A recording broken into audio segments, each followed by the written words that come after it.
Love the British monarchy? You've come to the right place. Welcome to the To Die For Daily Podcast with Kinsey Schofield. Take it away, Kinsey.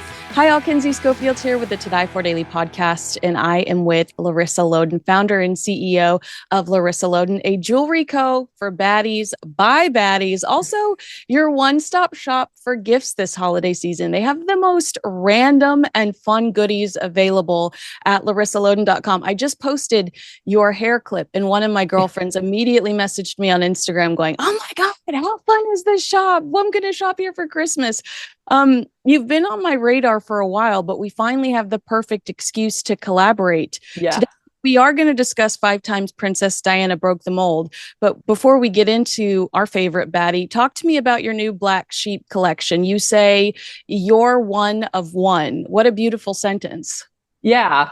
You're one of one. And we always like to very much to say, if you've ever felt like off brand, we're your brand then and everything like that, which is especially what a black sheep is. You've just never felt like you were cut from this quote unquote cloth, and just really like owning it and like loving it. And so, yeah, when the idea for the Black Sheep collection came up, then we obviously, we're thinking of Princess Di's amazing sweater that she wore from Rowing Blazers. And we were like, this right here. But yeah, I've just always felt like a little bit of a black sheep. And I know so many people that have always felt like the black sheep of the family, and just really wanted to honor it in a very strong and powerful way through a jewelry collection. And yeah, other things too. It doesn't have to be negative. Like, you found your tribe, which is what is so cute. And in your newsletter, it says the Black Sheep collection celebrates individuality and the beauty of standing out. After all, at our core, we believe that there is no such thing as being off brand, which is similar to what you just said. I love that so much. Do you mind if I ask you a couple of questions about Princess Diana? Yeah, please. What moment in Diana's life do you think best represents her spirit? Is it the black sheep sweater? Is it that photo of her laughing her head off with the boys at Disney World? That image of her alone on the diving board? I mean, there's so many iconic moments. Is there a specific one where you feel like that just encompasses everything? I think honestly, like the first, which was like, I think her really like kind of stating like she was like, I'm going to be doing these things my own way, is when she chose to remove the words obey from her vows. Yeah. Like, that's such a badass, like rebel move right there. Like, no, this is modern times and I'm not going to use that sentence, that word anymore in this sentence. And I think that was, one of my first favorite moments where I was like, oh, this cupcake's different here. And I love that. Yeah, because it's not only her husband, but he's going to be the king. I mean, that's quite the that's quite the dismissal. How did her fashion sense influence you or others around you? Did you chop all your hair off growing up? I mean, I thought about it, but I would look horrible. But she was so cool in everything she did. How did she influence you?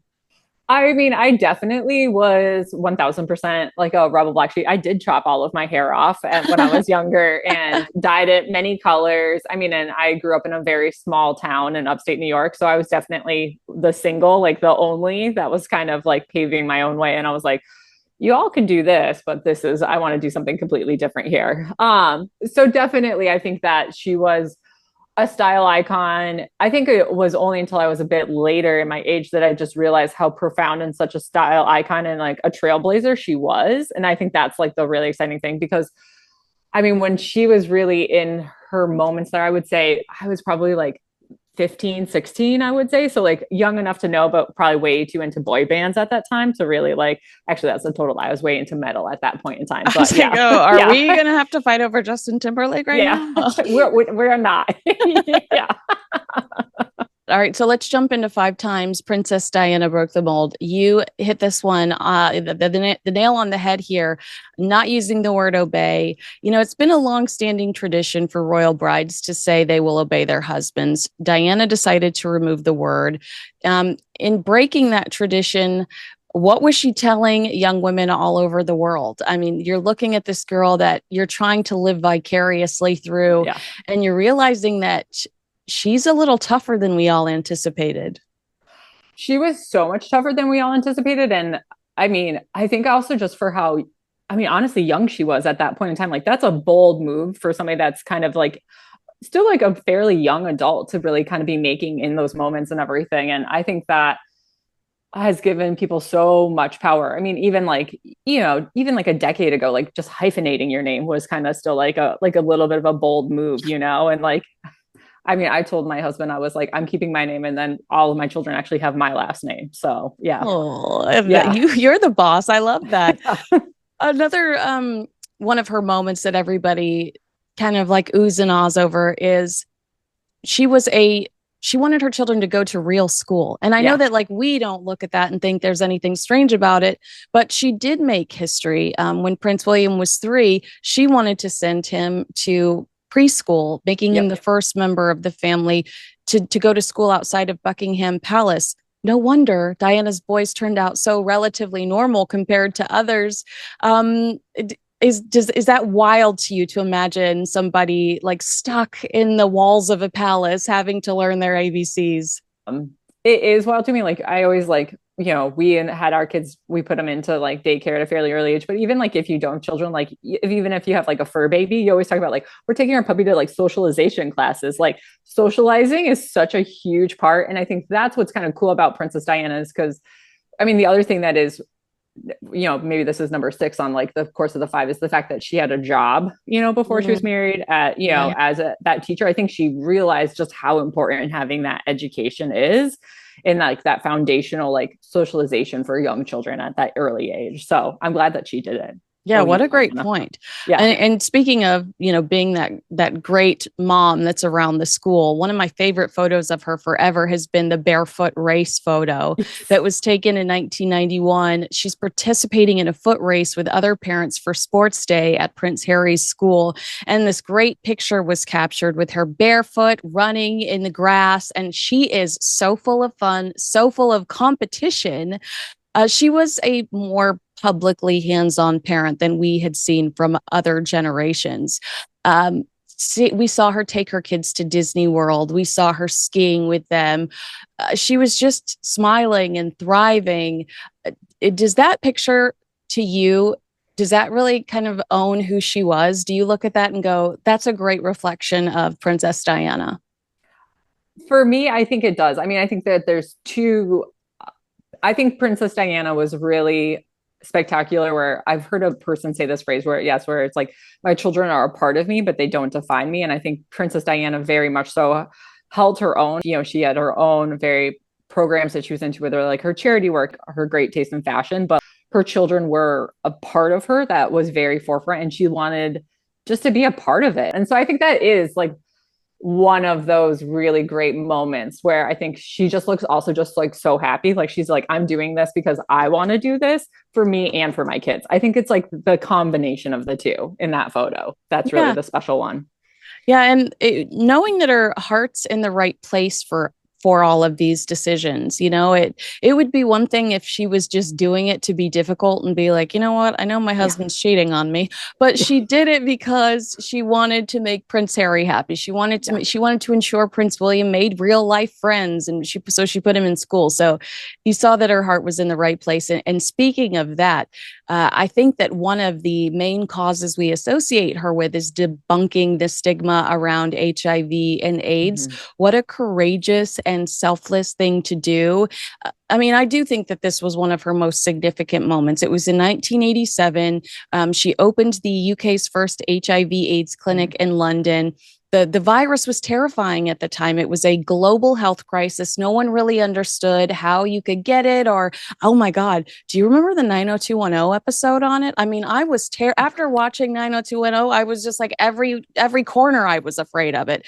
So, what she did was she educated us. And I remember when I studied this, the palace and some of the people at the palace were like, can you not just find a nice animal charity? There's nothing necessarily glamorous about this, but she understood the importance of tackling that misinformation. What is your reaction when you look at that photo of her, shaking someone's hand without a glove on? That moment in time, I think is such a flex in like a powerful way, but in the powerful way of just being like, these are humans and they're having human feelings and human emotions. And I think that's really where her compassion for people just was so strong. And I love that photo so much. And I mean, I was reading somewhere where it's like she would do it with people if they were sick or children. It was always getting down on their level and just like really relating to them human to human. And I think that just shows like what a genuine human that she was. Um,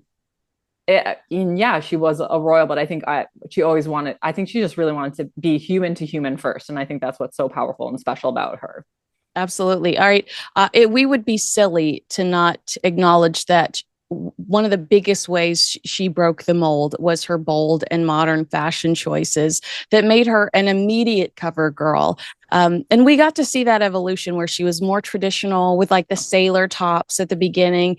And then, she just looked like a knockout in some of these off the shoulder dresses and velvets. And she just, looked like a movie star. She looked like some of the supermodels we were seeing emerge for the first time, like Cindy Crawford and all of these gorgeous women.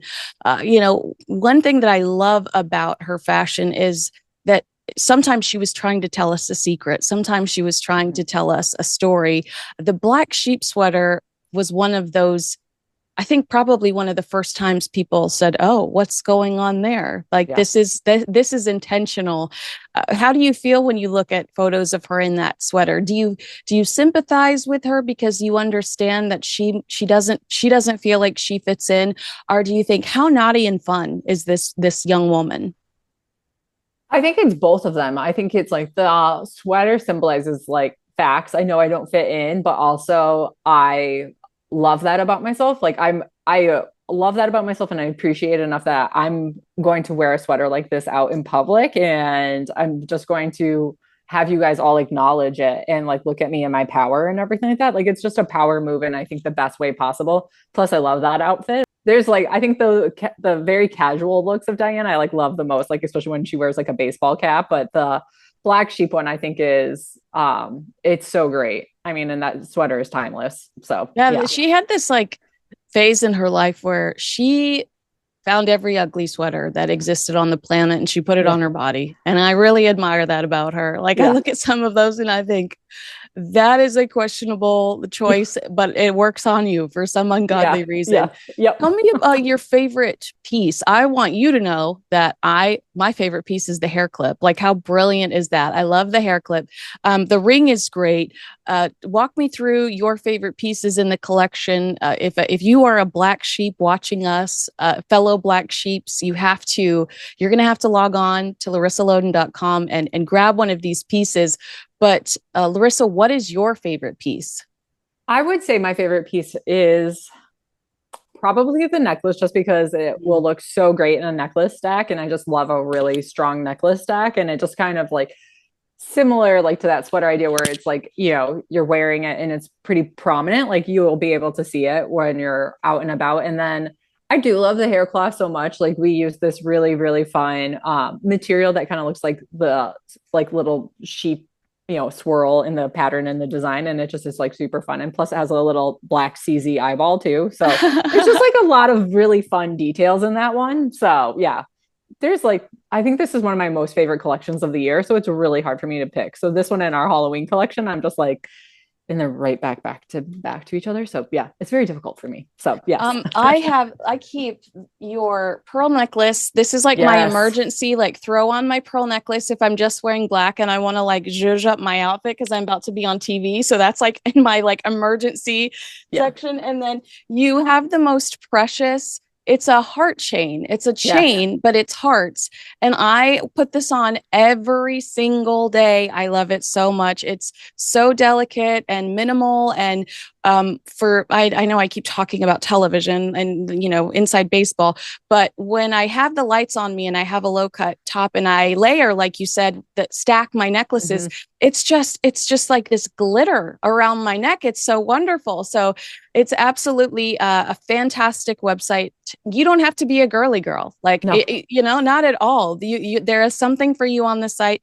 And if you have a great sense of humor or, and you love to laugh with your friends, larissaloden.com is where you're going to find, I know I sound like I'm on the Home Shopping Network right now, but it's where you're going to find great gifts for you and your girlfriends and your best friends. And I'm so glad that we stumbled upon each other because I I love your vibe. I don't know how else to say it.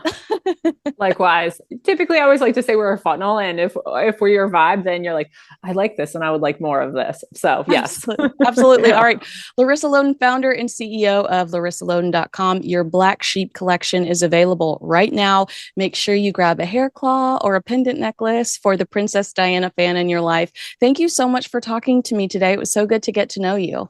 Yeah, likewise. Thank you for having me.